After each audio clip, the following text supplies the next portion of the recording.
Hey everyone, welcome back for another deep dive. You know how we do it here? We pick a thought-provoking piece of content and, well, we dive deep. That's right, no skimming the surface here. We're all about exploring ideas and, really getting into the nitty-gritty. Absolutely. And today we're tackling a topic that might be a little, well, let's just say it might push some buttons. We're talking about sacrifice. Ooh, sacrifice. That's the loaded word, isn't it? It really is. And, we're going to look at it specifically in the context of faith and discipleship. Okay, so faith and discipleship. Got it. What's our source material for today's deep dive? We're diving into a YouTube video, and the title is pretty powerful. What is your level of sacrifice? What is your level of sacrifice? Okay, I'm intrigued already. Who's the speaker? It's by a pastor, Conrad Jones. All right, Pastor Conrad Jones. And what's his take on sacrifice? Well, he starts off his message with a story, a pretty intense one, actually. It's about Polycarp. Polycarp. Okay, remind me, who was Polycarp again? He was a bishop of Smyrna, Yeah. and get this, a disciple of the Apostle John. Wow, a disciple of John. That's going way back to the early church. So what's the story? Polycarp was given a choice: denounce his faith or face death. And he chose martyrdom. Wow. Talk about commitment. That really makes you think, doesn't it? What are we willing to sacrifice for what we believe in? Exactly, and that's the question Pastor Jones is really getting at. What is our level of sacrifice? It's easy to say we believe in something, but are we willing to put everything on the line for it? To really live it out, even when it's hard? That's the challenge, right? And to understand what Pastor Jones is saying about sacrifice in this video, we need to understand discipleship. Right, because in the Christian context, discipleship is more than just believing. It's about following Jesus. It's about trying to live like him. What does Pastor Jones say about that? Well, he points us to a verse in Matthew 16.24-25. It's a pretty well-known one. If anyone wants to be my disciple, you must deny yourself and take up your cross and follow me. Take up your cross and follow me. That's a powerful statement and kind of a disturbing image, even today. It really is. But can you imagine hearing those words back in the first century? I mean, crucifixion, that was a brutal way to go. Oh, absolutely. It wasn't just about death, it was about torture, public humiliation. The Romans used it to make a statement, don't even think about defying us.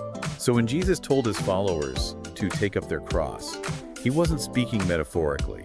He was telling them to be prepared for the worst, to be willing to face the ultimate consequence for their beliefs. Yeah, it was a call to radical commitment. And that brings us back to Polycarp. He's like a living example of what that kind of commitment looks like. Absolutely. This guy served as a bishop for 86 years. That's almost a century of living out his faith day after day. And then when he's finally put to the test, when they tell him, just say you don't believe in Jesus and we'll let you go, he refuses. He could have saved his own life, but he wouldn't compromise his beliefs. And his final prayer, before they burn him alive, it's incredible. He doesn't beg for mercy, he actually thanks God. He says, I thank you that you have counted me worthy of this day and this hour to take my part in the cup of your Christ. Talk about unwavering faith. It gives me chills. His story really challenges me. If I was in his shoes, would I have that kind of courage? Would I stand firm in my beliefs, even in the face of death? It's a tough question to ask yourself. It is. But Pastor Jones isn't asking us all to be martyrs, right?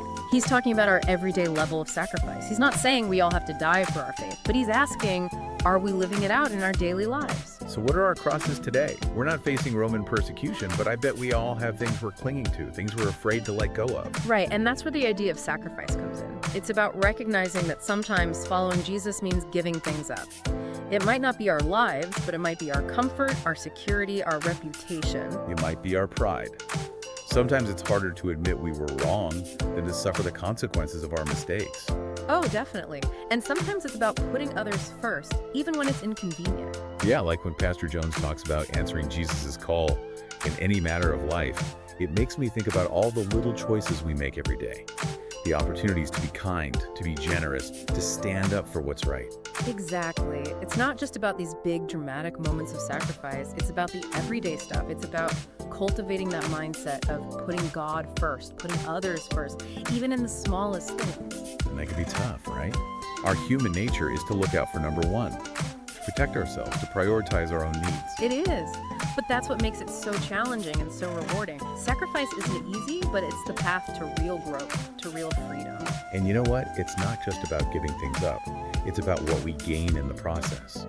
Like Polycarp, his story shows that when we surrender to something bigger than ourselves, we find a strength that we didn't know we had. Absolutely. There's a peace, a joy that comes from knowing that you're living in alignment with your values, even when it costs you something.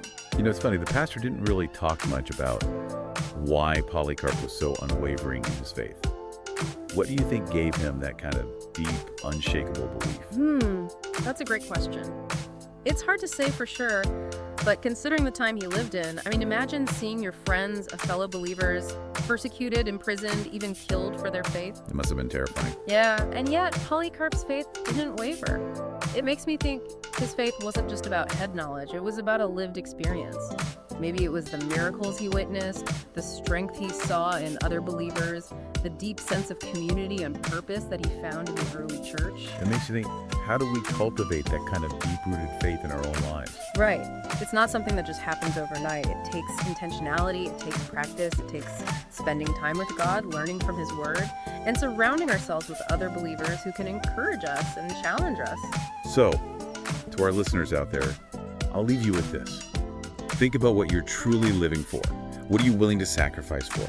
And how can you deepen your connection to your faith, whatever that looks like for you, so that you can face any challenge with the kind of unwavering conviction we saw in Polycarp? That's something worth thinking about. It really is. And as always, thanks for joining us for this deep dive. It's been a powerful conversation, and we hope it's given you some food for thought. Absolutely. Until next time.